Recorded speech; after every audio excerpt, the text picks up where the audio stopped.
bapak aing, eta mah bapak sia. Kumaha ye 18 poe teh nyatu. Pamajikan eta dipegatkeun kumaha ye.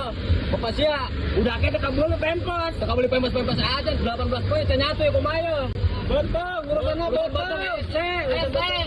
Bagikan duit kontennya gitu. Ganti rugi. Konten atuh bagikan atuh di konten. Tetayan konten mah tetayan. Ayo, bersuara. Aing bapak aing. Bapak sia. Kontennya rame, namanya keluar, tapi dipertimbangkan nasib masyarakat Subang.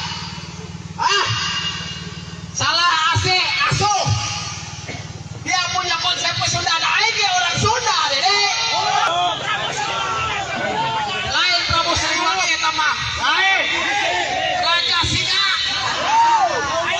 Orang rame nanyain masalah tambang, ada unjuk rasa. Yang unjuk rasa saya paham. Satu, plat nomornya itu banyak yang luar malah, bukan di wilayah sekitar. Yang kedua, yang berunjuk rasanya juga tokoh-tokoh, aktivis-aktivis politik, bukan pengusaha tambang atau kerja di sektor tambang. Sebagian adalah ormas yang mungkin selalu mendapat rejeki dari limpahan tambang ilegal yang terus terjadi. Apa langkah Kang Deddy menghadapi itu semua? Tanggal 6 saya dilantik. Sekarang pun saya sudah menyiapkan tim.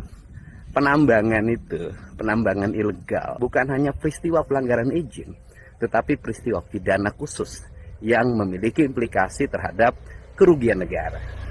Implikasi terhadap kerugian negara kategorinya adalah tindak pidana pencucian uang dan tindak pidana korupsi.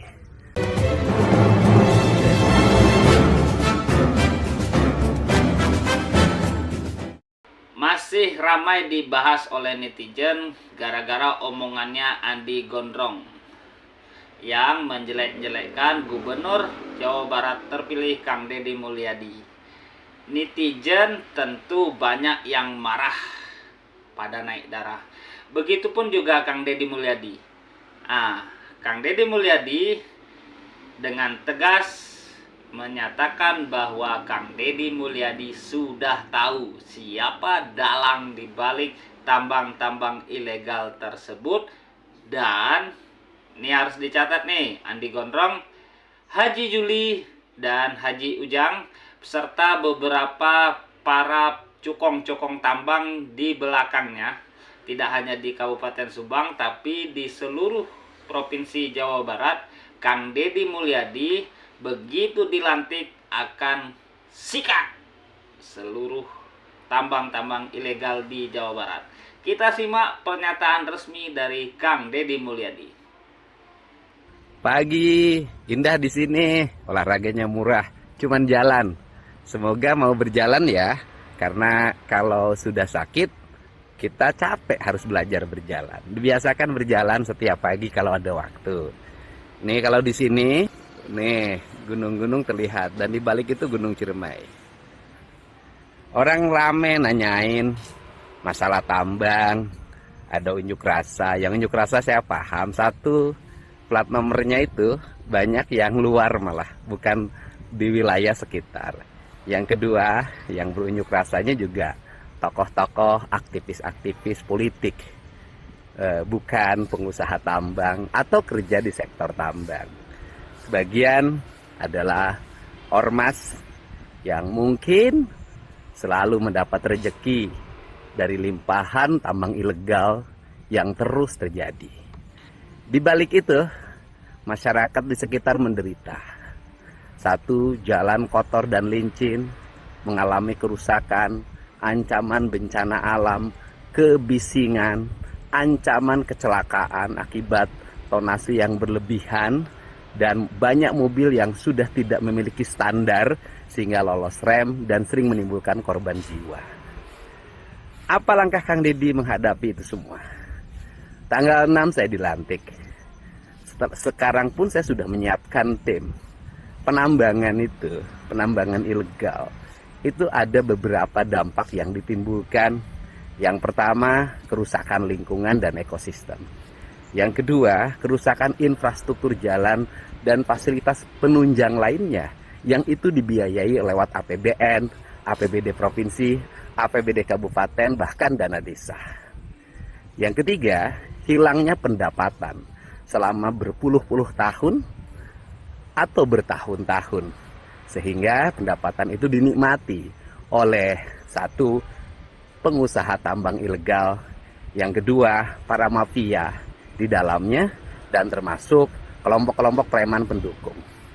Nah, kemudian yang berikutnya adalah manipulasi tambang. Bagaimana manipulasi tambang? Ngakunya menambangnya 5 hektar. Faktanya 30 hektar sampai 50 hektar. Nah, seluruhnya itu adalah rangkaian peristiwa yang membuat negara menjadi rugi dan masyarakat dirugikan. Selain itu, apa problem yang terjadi? Problem yang terjadi adalah banyak PT yang bergerak di bidang pertambangan tapi tidak memiliki ahli pertambangan. Tidak memiliki ahli pertambangan. Dan ini akan diaudit karena di lapangan tidak ada inspektur tambangnya, tidak ada pengawas tambangnya. Nah, modalnya hanya modal alat berat, keruk-keruk angkat, keruk-keruk angkat. Nah, seluruh rangkaian ini adalah bukan hanya peristiwa pelanggaran izin, tetapi peristiwa pidana khusus yang memiliki implikasi terhadap kerugian negara. Implikasi terhadap kerugian negara kategorinya adalah tindak pidana pencucian uang dan tindak pidana korupsi. Salam untuk semuanya, tetap sehat dan semangat. Mari berpikir rasional dan berpikir jernih. Lapangan pekerjaan masih terbuka. Kita bisa bekerja di mana saja dan apa saja. Para petani di sini juga tetap bekerja dan hidup relatif sejahtera. Kemudian yang menjadi problem adalah banyaknya orang yang tidak mau bekerja, tapi tiap hari mabuk dan mendapat setoran dari mobil tambang dan dari penambang. Tuh, sangat terang, jelas, dan berkelas. Kira-kira itulah pendapat saya tentang komentar-komentar dari Kang Deddy Mulyadi menjelaskan duduk persoalan tambang-tambang ilegal yang hari ini sedang ramai dibahas di jagat dunia maya. Oke, warning dari Kang Deddy ini semoga sampai kepada para cukong-cukong atau pemilik-pemilik tambang yang hari ini tidak berizin, tidak membayar pajak, dan menyengsarakan rakyat dengan merusak banyak jalan raya yang dibangun melalui dana pemerintah. Semoga langkah yang diambil oleh Kang Deddy Mulyadi ini bisa menjadi virus menular ke para kepala daerah yang lain, khususnya seprovinsi Jawa Barat.